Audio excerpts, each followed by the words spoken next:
হয় চাওক এতিয়া হৈছে প্ৰায় 9:30 বাজি গৈছে। আজি 8টা বজাত আজি এটা শিহৰণকাৰী ঘটনা হৈছে, চাঞ্চল্যকৰ ঘটনা ক'ব লাগিব। নলবাৰী বানেগুচি মই বৰ্তমান উপস্থিত আছোঁ। কিয়নো 8টা বজাত যি বানেগুচি বৰক্ষেত্ৰী বানেগুচিত ইয়াতে এক চুৰিকাণ্ড হৈ গৈছিল। মই কিছু আপোনাক দৃশ্যাংক দেখাব, সহযোগী কিছু দৃশ্যাংক যদি পোনে পোনে মন কৰে এই যিটো গডৰেজ, এই গডৰেজটো কিছু 8টা বজাতে যি চুৰিকাণ্ড কৰি কেনে আলোড়ন সৃষ্টি কৰিছিলে সমগ্ৰ অঞ্চলৰ সহযোগে সমগ্ৰ দৃশ্যাংক দেখাব। মই পোনে পোনে ভুক্তভোগীৰ ওচৰত আহিছোঁ। কি ক'ব, কেনেকুৱা আমাৰ গোটেই লৈ গৈছে। আমি বাইদেউৰ ঘৰত গৈছিলোঁ 3:30মান বজাত। যাই মই আমাৰ মালিকে মেডিকেল কলেজৰ ফাৰ্মাচিষ্ট ফাৰ্মাচীত কাম কৰে। মই তাকে লৈ গৈছিলোঁ গাড়ী হৈছে। আমি 7টা বজাত বানেগুচি চক পাইছোঁ। বানেগুচি চকত আমাৰ বজাৰ চজাৰ একো নকৰিলোঁ। আহিছে চাং তালা ভাঙি মোৰ 5 লাখ পইচা আৰু মোৰ সোণা গনা মোৰ ল'ৰা ছোৱালী গোটেইখিনি লৈ গুচি গৈছে। সেইখিনি আমাৰ গেটৰ তালা ভাঙি লৈ গৈছে। গডৰেজৰ আমাৰ তলত আছিল পইচা আৰু ওপৰত আছিল সোণা আছিল। মোৰ সোণা আছিল নিজৰ নেকলেচ আছিল একডাল, মোৰ ছোৱালীৰ আহিছিল একডাল চিম্পুল চেন আৰু লগত ধন আছিল মোৰ 5 লাখ মান টকা। গোটেইখিনি লৈ আমাৰ পিছফালেদি পলাইছে।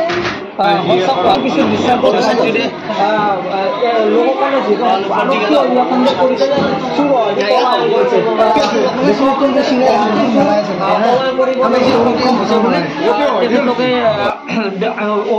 সন্দেহ কৰিছে। চাওক কেনেকৈ কি হ'ব বুলি পালে। আমি আলহী খাব গৈছিলোঁ। মোৰ মামাদেৰ ঘৰতো মই গাড়ীখন চলাওঁ। মামাক ফাৰ্মাচী ৰাতিপুৱা থৈ দিছোঁ। থৈ যায় মামী মই ল'ৰাটোৰো মাইনাটোক লৈ আলহী খাব গৈছোঁ মোৰ মামাক। মামাই যে কৈছে বোলে তাৰপৰা আহি কিনে মোক ফাৰ্মাচীত লৈ দি গধূলি। আমি আলহী খাই গধূলি ফাৰ্মাচীত লৈ আহিছোঁ। মানে চব আমি বজাৰো কৰা নাই। ডাইৰেক্ট যে আহোঁ আমি ঘৰৰ কোনে দৰ্জাখন গ্ৰিল এখন ভাঙা মানুহ থকা বুলি ভাবি মানে আমি লগ কৰি দিছোঁ। কাভাৰ কৰি লৈ চাৰ্জটো কাভাৰ কৰি লৈ মানুহ সোমাই আহিছোঁ থাকা বুলি। আহোঁতে চাওক গডৰেজ গোটাই ভাঙা টাকা 5 লাখ টকা আহিলে 5 লাখ টকাটো নিছি। তাৰ বিনা সোণা ঘনা আছিল আমি বহুত আছিল মানে এইবিলাক কষ্ট কৰা ধন বুজা মানে বহুত কষ্ট কৰা ধন এইবিলাক ভাঙি দিছে।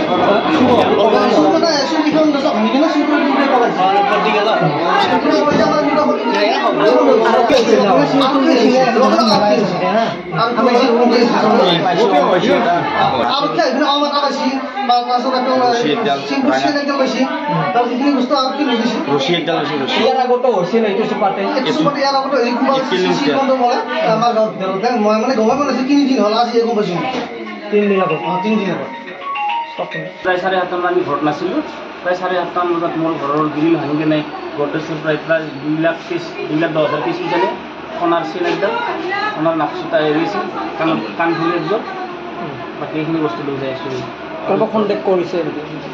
এতিয়া বৰ্তমান মই কাগজ পষ্টত পোৱা যাতে ভাবা নাই আৰু কাগজ পোৱা নাই। চুৰচৰে হ'ব আৰক্ষী আহিছে, চুৰচৰে আৰক্ষী আহিছে নিশ্চয়। কম পাইছে আৰু তাৰ হাতত ব্ৰেচলেট পাইছে। চুৰ আশে পাশে হ'ব।